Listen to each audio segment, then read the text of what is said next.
Fair use disclaimer. The content of this video is intended for educational and entertainment purposes only. We may incorporate clips, quotes, and other materials from various sources, including the Red Table Talk series and the Into the Deep End podcast, under the fair use doctrine as outlined in Section 107 of the Copyright Act of 1976.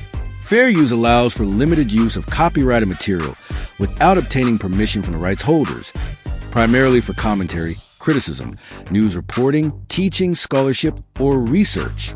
We aim to foster discussion and provide insights into the topics of masculinity, relationship, and anti-simping dynamics. All trademarks and copyrights are the property of their respective owners. If you are the copyright owner and have concerns about this video, please contact us directly. Thank you for your understanding and support. Enjoy the video. Aren't lurking in the shadows. They're sitting right across from you at the dinner table. Imagine this. You're enjoying a meal, sharing laughs, and then the conversation takes a turn.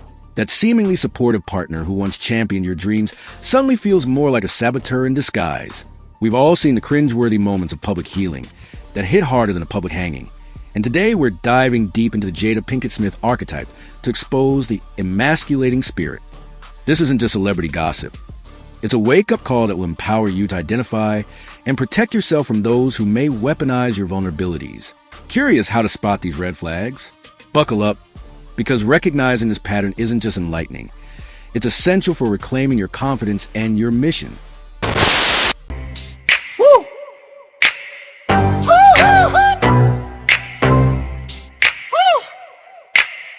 They been talking on the low, I've been quiet taking notes. Now I'm walking through the door like I bought the whole floor. Come to the table to really clear the air. It got to the point where you gotta say something. It's healing that needs to happen.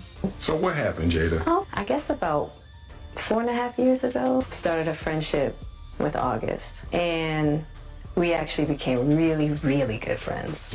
And me wanting to help his health, his mental state. And from there, you know, you and I were going through a very difficult time. Yeah. And we decided... I was done with your ass. Yeah, you kicked me to the curb. I was done with you. We broke up. We decided that we were going to separate for a period of time and you go figure out how to make yourself happy. In the year 2026, consider the proposition that the most significant threat to a man's mission may not emerge from a rival or competitor position to ambush him on the battlefield of life. Rather, it is often the individual seated across from him at the dinner table, sharing moments of laughter while inadvertently instilling seeds of doubt. The phenomenon of public healing that we have all observed may, in actuality, resemble a public humiliation. Today, we will dissect the Jada Pinkett Smith archetype to elucidate the concept of the emasculating spirit. This discourse transcends mere celebrity gossip. It sheds light on a concerning trend of manipulation that exploits one's most intimate vulnerabilities as tools for public shaming. In the pursuit of understanding relationships, it is imperative to recognize the subtle yet formidable behaviors that erode our self-identity. Prepare to engage in a deep exploration of this topic. We decided that we were going to separate for a period of time and you go figure out how to make yourself happy and I'll figure out how to make myself happy. Well, at that particular point in time, it was indefinite. Yeah. We were over. And then what did you do, Jada? I got into a different kind of entanglement. I think you need to say clearly what happened. Yeah, and then I got into an entanglement with August. That's what I said. An entanglement? Yes. Yes. A relationship? Yes, it was a relationship. Absolutely. I feel like that husband, like I'm with you at the press conference while you like tell the world about your transgressions. Well, the fact that I'm speaking to you again is the entanglement trap to commence. We must scrutinize the term healing. While it sounds beneficial, it can, in the hands of a skilled manipulator, serve as a veil for betrayal. The entanglement trap should serve as a cautionary signal in your life. It conceals a nefarious agenda where the term healing becomes synonymous with manipulation. The objective is to commandeer the narrative, frequently at your detriment. The overshare strategy next. We will examine the so-called overshare strategy. It is not uncommon for relationships to be publicly dissected, particularly on platforms such as Red Table Talk. This phenomenon is not rooted in transparency. Instead, it operates as a covert methodology to undermine a partner's social standing. By publicly airing your shortcomings, the manipulator not only elevates her own status, but concurrently diminishes your identity in the eyes of others. This dynamic is more about maintaining control than cultivating genuine vulnerability. Key insight is essential to retain this pivotal insight. An emasculating spirit is not solely interested in your resources or time. Rather, she seeks to define your identity in the eyes of others. This desire to manipulate perception represents the crux of the power struggle. Hey, we haven't been together, and this happened during that time. Well, when we got to the table, Will wasn't ready. He wasn't ready. He wasn't ready for the world to know that. I had to respect that. Well, I didn't have to, but I wanted to. But I was ready. I was ready to let go of the persona I had created around myself that had put me in a golden cage. I wanted to let that go. And so I had to stay on my journey. I had to stay on my path while also respecting that Will wasn't ready. So I said, you know what? This is my mess anyway. I'm going to take this heat because guess what? The heat is coming either way. Whether when we decide to get divorced, when we decide to separate, whatever. This is my practice run. Public versus private persona next. Examine her patterns of praise. Does she offer abundant compliments in private, but subsequently diminish you in the presence of friends or family? This inconsistency serves to create confusion, ultimately impacting your self-esteem as you navigate her public persona. The vulnerability weapon. Lastly, we must confront the concept of the vulnerability weapon.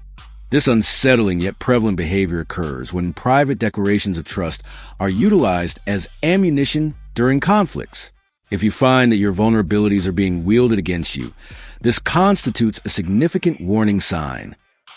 Having established the foundational concepts, we will now focus on identifying whether a Jada exists in your life. The boundary test, one of the initial evaluations, should be the respect afforded to your boundaries. Does she honor your no, or does she view it as a topic open for debate at the dinner table? If every assertion you make appears to invite negotiation, you may be confronting the presence of an emasculating spirit. Status shielding. We must address the reality. If you are entrenched in a manipulative relationship, it is crucial to safeguard your status. Protect your reputation as one with a valuable asset. Constructing a facade to placate her will ultimately collapse upon scrutiny. The power shift men on significant missions often become prime targets for this type of spirit. This arises from her need to assert control over an individual. A woman embodying a Jezebel or emasculating spirit does not seek a partner who is equal. Rather, she pursues a subject in need of ongoing correction. Acknowledging this power shift is vital to understanding her true motives. Script quote as articulated by a notable figure. A woman with a Jezebel or emasculating spirit does not desire a king. She seeks a subject that she can fix indefinitely. This encapsulation serves as a guiding principle on your path towards self-empowerment. Stop the leak having identified the concerns. The subsequent step is to halt the dissemination of personal vulnerabilities. Recognize the moments when the sharing of your profound insights must be curtailed. Gray Rock Method next. It is essential to adopt the Gray Rock Method. Train yourself to respond with emotional neutrality. When she exposes her vulnerabilities, react as though you are composed of gray rock. This approach diminishes her leverage while preserving your emotional stability. The mission first rule. Finally, adhere to the mission first rule. Realign your existence to ensure that your purpose exists independently of her validation. Your mission should have greater prominence than any relationship uncertainties.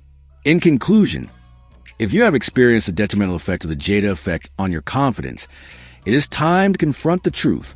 Do not permit the shadows of manipulative behaviors to obscure your mission. We invite your engagement. Please like, subscribe, and share your insights in the comments below. Have you experienced the weaponization of your vulnerabilities? Your experiences are valuable. Join us for deeper exploration in the next episode. Had to get it from the concrete. Came in without it, can't leave without it. Tired of being doubted, I'm trying to push. Wasn't getting no attention, worked so hard, they ain't had no choice but to look. 10 years in, still getting warm, built strong, you ain't have what it took. You gotta be ready to ride this to the end of you. Let's get it. They said I wasn't enough, still hear their voices in my head saying that I wasn't good. Now I see them out, look them in their eyes, they looking back, and everything